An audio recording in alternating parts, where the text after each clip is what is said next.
Мына бұл жерде депутат Адахан Мадумаров тарабынан бир жолу айтылды, мақұл депутат деп унчукпадык. 2 жолу айтылды, унчукпадык. Кече дагы ушундай бир чоң парламент трибунасына айтылып атат. ГКМБнын сотрудниктери элдин канын соруп атат, жон терисин шылып атат деген мааниде ушундай сөздөрдү айтып атат. Эч нерсеге кандай фактыларга таянбастан, жөн өзүнүн жеке саясий амбициясын калыбына келтирүүгө аракет кылган депутат Мадумаровго мен ушул жерден ачык эле айтып коюшум керек.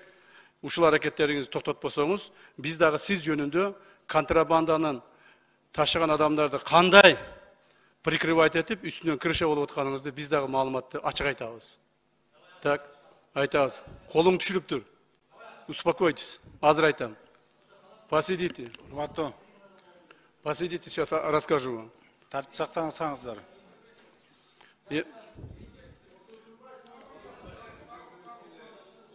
Сабыр кылып турсуздар.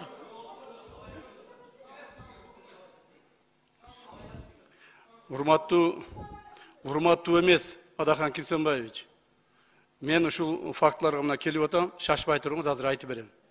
Ким менен кайсыл жерде эмне кылып жүргөнүңүздү, так, кайсыл контрабандист, кайсыл жерге сизге аш кылып берип аткандан бери бардык маалыматтарды айтам азыр. Унчукпай туруңуз, тартибиңизди сактап. Маданиятыңыз барбы, жокпу? Андай болсо жөн отуруңуз. Жөн отуруңуз. Азыр айтып берем. Коллегалар, маалымат тугайлы, анан кезек-кезеги менен сөз беребиз. Кыргыз чегарасындагы 2021 жылдын апрель айындагы каргашалуу кагылышуудан кийин иш чаралардын негизинде аткезчиликке ыңгайлуу жана кыргыз-тажик чегара тилкесинде жол ортосунан өткөн Худжан Жаштык Канибадам автожолунун боюнда жайгашкан 37 кайра жүктөө базасы, перевалочная база жана башкача айтканда складтар жана 25 куюучу, май куюучу станциялар толук бойдон жабылган. Ошонун негизинде бүгүнкү күндө контрабанда кескин түрдө кыскарды. Ошондуктан, урматтуу депутаттар, дагы бир жолу айтамын, эгерде фактыңыздар болбосо, жөн элдин канын ичип атат, жон терисин шылып атат деген нерселер токтоткула. Туура ошол биздин чегара тилкесинде жашаган адамдарга кайсыл бир деңгээлде ыңгайсыздык жаралышы мүмкүн. Муну биз моюнга алабыз. Бирок ошол эле мезгилде, урматтуу туугандар, бүт мамлекетибиздин коопсуздугун сактоого биз дагы милдеттүүбүз. Бүтүн Кыргызстан Мадумаров. Мен сизге сунуш киргиздим, сурандым. Моомундай болуп атырылып сүйлөгөндөн кийин дал ошондой укукту мага да бериңиз дагы, борбордук трибунадан убакыт. Качан? Урматтуу коллегалар, фракциянын мөөнөтүнөн сурап атат. Добуш берүү менен чечебиз, урматтуу коллегалар.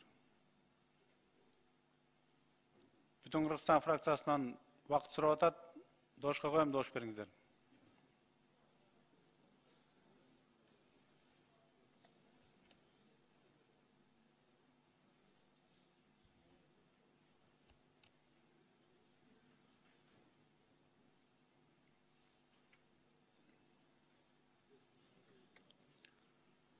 Макул 35, каршы 16, бар 51, катталды 77.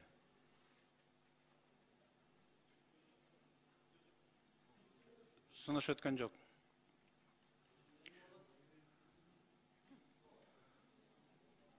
Суроого жазылыңыз.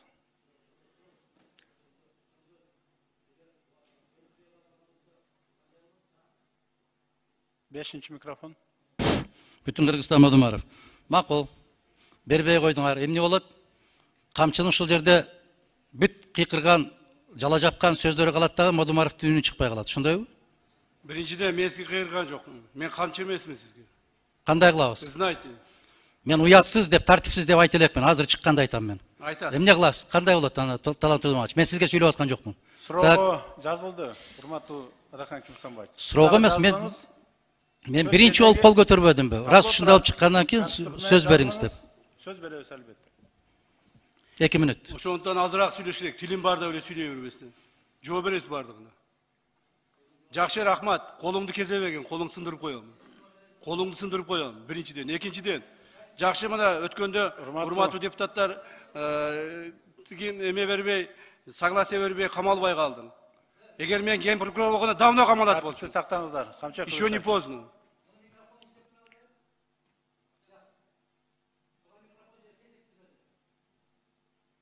Тартипти сактаңыздар. Регламент менен, мыйзам менен иш алып барсак. Ар бир жерде өзүнүн эрежеси бар.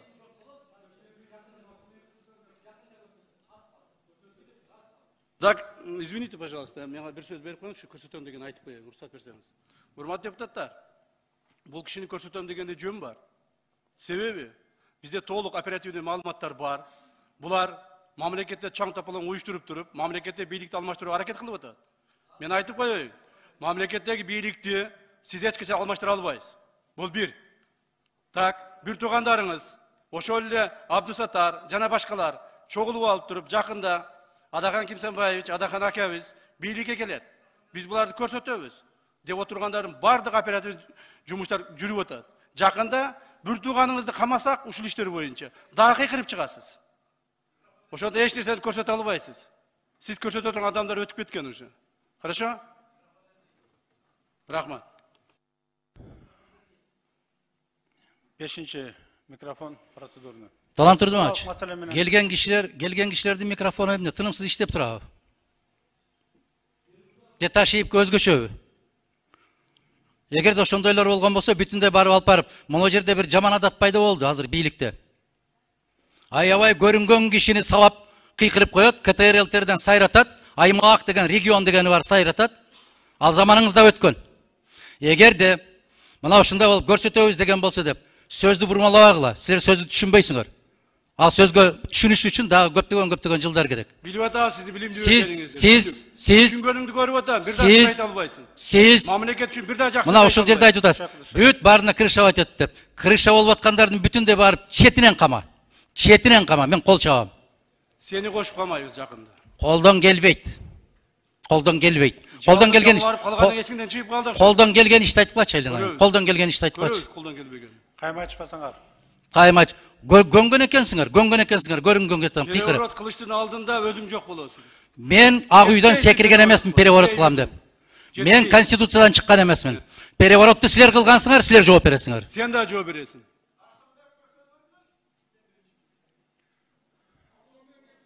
Табло менен кетели, урматтуу коллегалар. Процедурный 3-чү микрофон. Урматтуу төрага, биз күн тийген жердин күкүгү болбошубуз керек.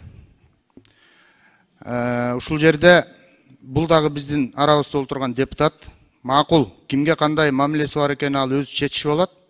Бирок жооп берейин, микрофонго чыгайын, мен дагы айтайын деген сөзүн мен кайрадан бир ирет добушка коюңузду өтүнөм. Мадумаров дагы адам, бул дагы депутат. Ушул жерде баарыбыз отуруп, Мадумаровдун тилин кесип сүйлөтпөй коюуга биз себепкер болбошубуз керек, урматтуу депутаттар. Мен сунушка коем, дагы бир жолу 10 мүнөт чыгып сүйлөп койсун, айтып койсун, башка эмне маселе. Калыс бололу. Урматтуу коллегалар, депутаттан сунуш келип чыгып атат. Кайрадан аталган маселеге кайрып келүү жөнүндө добушка коем, добуш бериңиздер.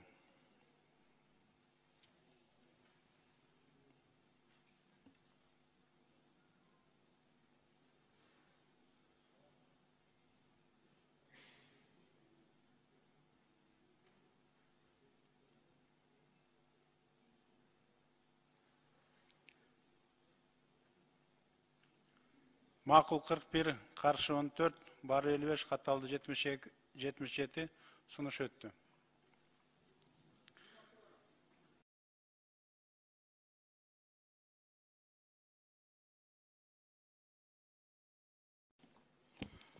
Рахмат, урматтуу кесиптештер.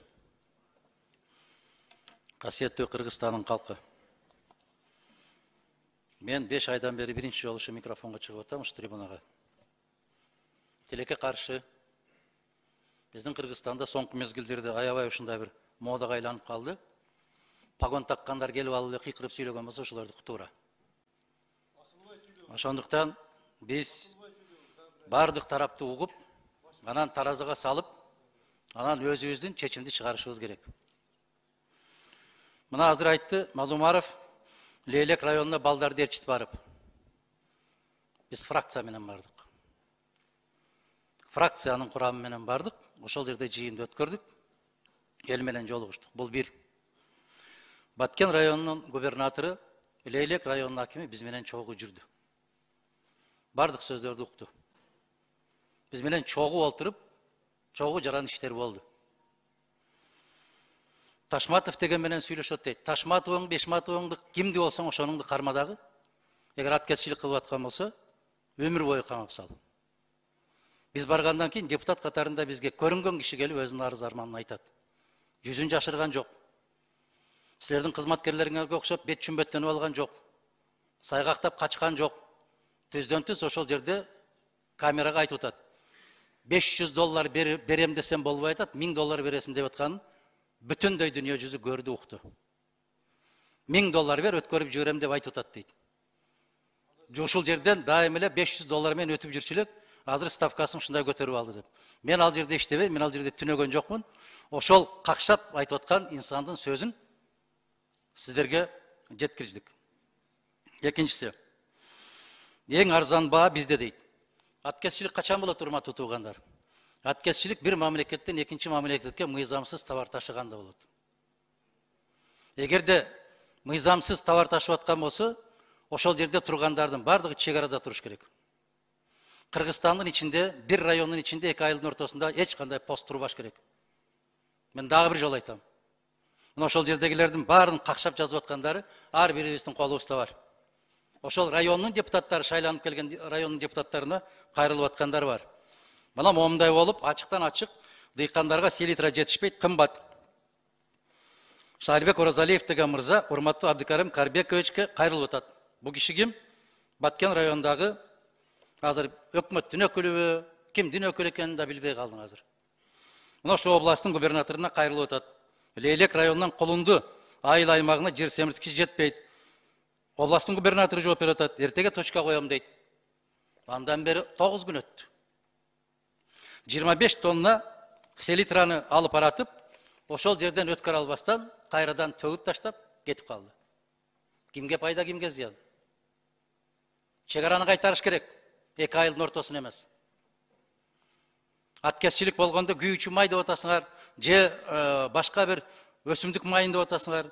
Ал өсүмдүк майлар аткезчилик боюнча болсо, Кыргызстандан башка жака чыкпайт. Кыргызстанда өстүрбөйт аны. Кыргызстан чыгарбайт ал майды. Контрабанда менен сыртка ташып кеткендиктей. Биздикилер араңдан араң сырттан ташып келип атат. Азык-түлүк коопсуздугу жөнүндө сөз кылып атат. Азык-түлүк коопсуздугу качан пайда болот? Качан ошол дыйкандарга арзан жер семирткич келип, дыйкандар өз убагында сейип калганда. Азыр жай башталды. Азырга чейин турат. Мына Айыл чарба министрлигинен Темирбаева айымга кат жолдоп атат.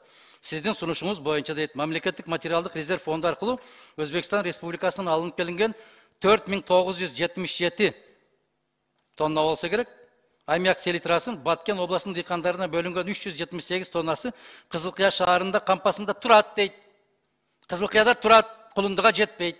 Эмнеге? Пост бар. Билесиңер да силер, кайрылып атат да күндө эле какшап. Ыйлап атат да ошолор. Канын ичпей эмнесин ичип атасыңар аны? Мына жерде дагы жазып атат. Алынган маалыматтардын негизинде Баткен областы боюнча ташылып келинген минералдык жер семирткичтердин басымдуу бөлүгү Кыргыз жер семирткичтеринин ташып келүүчүлөр ассоциациясы КАПУ деп коет.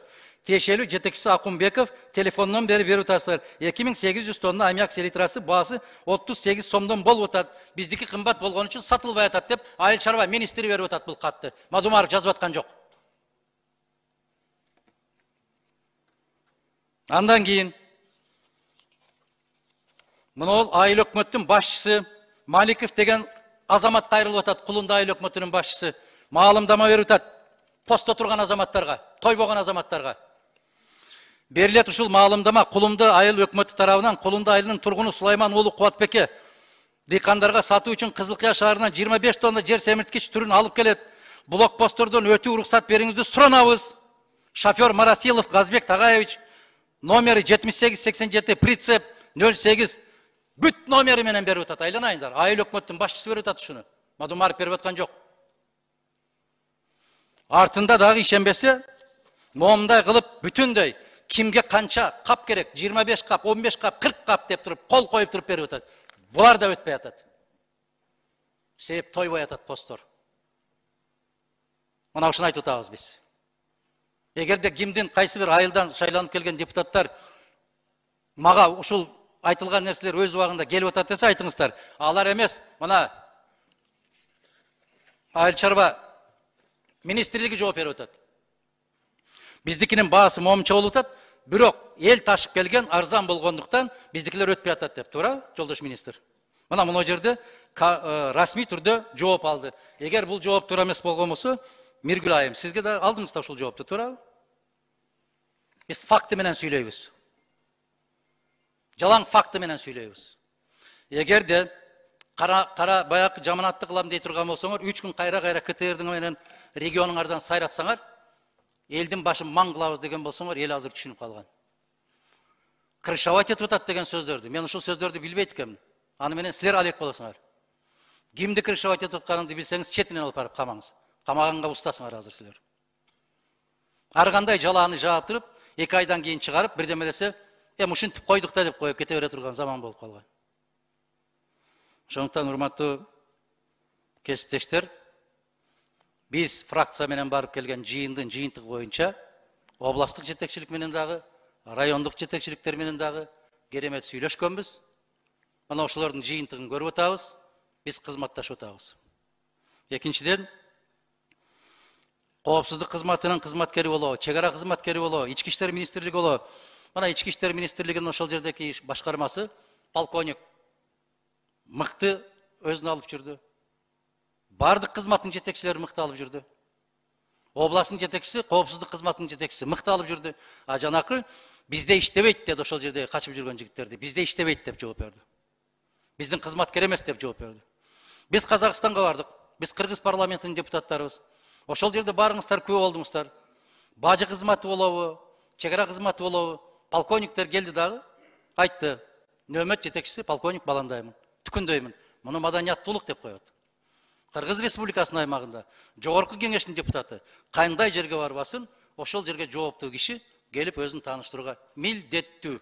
Эгерде сабаттуу болуп 36 тамганы тааныган болсо, кыргыз мыйзамдарын окуган болсо.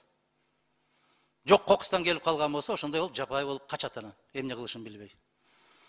Биз, урматтуу депутаттар, абийирибиздин алдында, жараткандын алдында ушул кезге чейин таптаза келгенбиз, соңку демибиз чыкканга чейин таптаза ойдон кетебиз.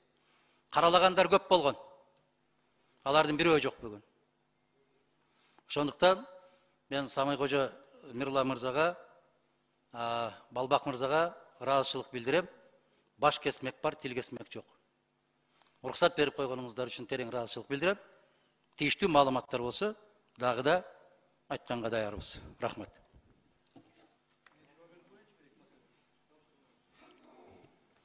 Урматтуу Талант Турдуманович, уруксат берсеңиз мен отуруп эле жооп берип коеюн. Депутат Мадумаровдун айткандары боюнча ошол жерде фракциянын жыйыны болгон дейт. Фракциянын жыйынына 5 депутатыбыз чогулу барганбыз дейт. Ошол жерде депутат Ербаев да болуш керек эле. Мына биздин мурдагы коопсуздук кызматынын кызматкери ал так билет. Билбесеңиз Ербаевден сурасаңыз айтып берет. Кайсы маалда биздин кызматкерлер сизге келип представить этишет, кайсы маалдарда этишпейт. Дагы бир жолу айтам. Улуттук коопсуздук мамлекеттик комитетинин мыйзамынын негизинде улуттук коопсуздук мамлекеттик комитетинин кызматкерлери сизге келип представить эткенге эч кандай мыйзам жол бербейт. Билбесеңиз окуңуз ошол мыйзамды. Ошону түшүнүп аласыз. Голословно айта бербеңиз. Мына $1000 деген $1000 берсең өткүзөм деп айтты деген бала. Ташматов деген жигит ошол. Аты кетет, Алишер бекенин, кимин Абдыганов билбейм. Ташматов деген жигит. Мына ошол урматтуу депутат Адахан Кимсанбаев жанында туруп алып видеодо сүйлөп атат. Ошол жигит $1000 бересиң деген жигит, $1000 берсең өткүзөм деп айтты деген жигит. Мына дагы бир жолу айтайын. Азыркы күндө ошол жигитке кайрата дагы 5 факты катталды. Ошол жерден продукталарды, жер семчиликтерди алып өтүү боюнча. Ал өзү эле эмес, үй бүлөсү менен иниси кошулуп туруп, кылмыш иш ачылган аларга. Мына ушундай контрабандисттер ушул депутаттын жанында туруп алып сүйлөп атат. Бул депутат болсо туура ушундай деп айтып атат. Мен муну факты менен айтып атам.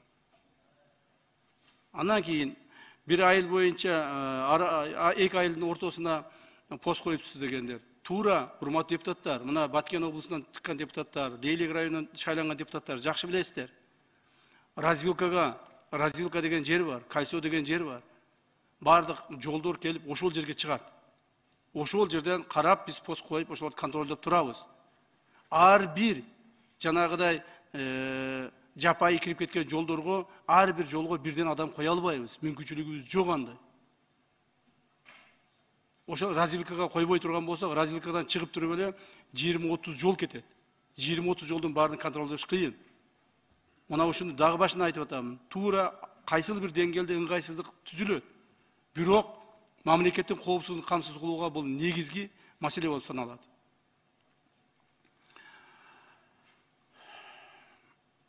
Жыйырма 3 тоннаны өткүзбөй атасыңар деп атат.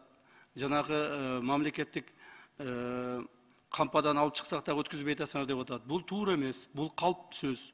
Эгерде айыл өкмөттүн справкасы болсо, мына азыр өзү көрсөткөндөй кайсыл жерге канча каптан бөлүп берүү боюнча толук маалыматтары болсо, ал машиналар өтүп турат.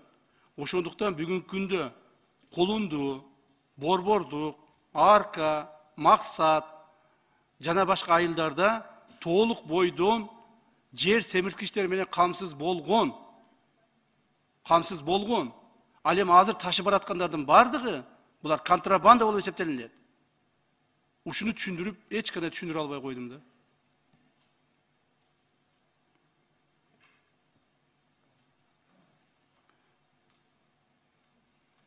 Ошол ташылып аткан азык-түлүктөр жана айтылып атпайбы? Биздин азык-түлүктөр качан контрабанда болот деп. Биздин мамлекетибизде баасы аз болгондо, арзан болгондо, башка жактарда, сырт жакта баасы кымбат болсо, мына ошол контрабанда болот. Дагы айтайын, биздин мамлекетте бүгүнкү күндө азык-түлүктүн баасы арзан. Башка жактардан көрө. Башка жакка ташылып кетип атат. Эгерде ал жакта арзан болгондо, ал жактан ташылып кириши мүмкүн эле. Ошондуктан сактап калуу үчүн ушул бүгүнкү бааны, бүгүн коомубуздагы жанагы азык-түлүктү сактап калуу үчүн жасалган иш-аракеттер болуп атат, туугандар. Урматтуу депутаттар, ушуну туура түшүнүш керек. Эгерде биз ошол жерге постторду койбостон, мына менин бир орун басарым бүгүнкү күндө 2 айдан бери Баткенде иштеп атат. Командировкага жөнөткөм ошол жака. Погранслужбанын башчысы Шаршеев 2 айдан бери Баткенде командировкада. Коопсуздук, улуттук коопсуздук мамлекет комитетинин ички коопсуздук управлениясынын башчысы 2 айдан бери ошол жакта. Центральный аппараттагы погранслужбанын ушул жерде отурган кызматкерлеринин көпчүлүгү Баткенде. Бизден көптөгөн адамдар командировкага жөнөттүк Баткенге. Мына ошон үчүн коопсуздук, баягы азык-түлүк коопсуздугу сакталып турат. Эгерде ушуга көңүл бурбастан, унчукпай карап отурганыбызда баары сыртка агып чыгып кете бермек. Бул жерде көптөгөн экономиканы билген, өндүрүштү билген, бизнести билген депутаттар отурасыңар. Биз айласыздан жасаган жумушубуз. Но зато мамлекеттеги азык-түлүк коопсуздугун сактап отурабыз, стабилдикти сактап отурабыз. Бул эң негизги маселе болуп атат. Туура эмес айтып атат, жанагы документи бар дагы адамдарды өткүзбөй атат. Андай эмес. Андай эмес. Документи бар адамдардын бардыгы өтүп атышат. Айыл өкмөттүн справкасы менен, айыл башчынын справкасы менен бардыгы өтүшөт. Аларды өткүзбөй коюуга биздин эч кандай укугубуз жок, себеби ал жерде дагы биздин элибиз турат. Эгерде кайсы бир депутат патриот болсо, биз андан 100 эсе патриотпуз. Ошол элдин коопсуздугу биздин мойнубузда турат. Андан сырткары Министрликтин айтканы туура. Министрликтер жанагы быйылкы жылы муну дагы ачык айтып коюш керек, урматтуу депутаттар. Кайсыл бир деңгээлде түзүлгөн келишимдери кымбат болгондагы, алардын алып келген товарлары кымбат болуп калган. Бирок биз алып киргенге эмес, алып чыкканга контрабанданы коюп атабыз. Алып чыкканга жер семирткичтер ушу бизден чыгып кетпесин деп, рыногубуз толсун, элдин дыйкандардын баарына ошо жер семирткич жетсин деп контрабандага бөгөт коюп атабыз.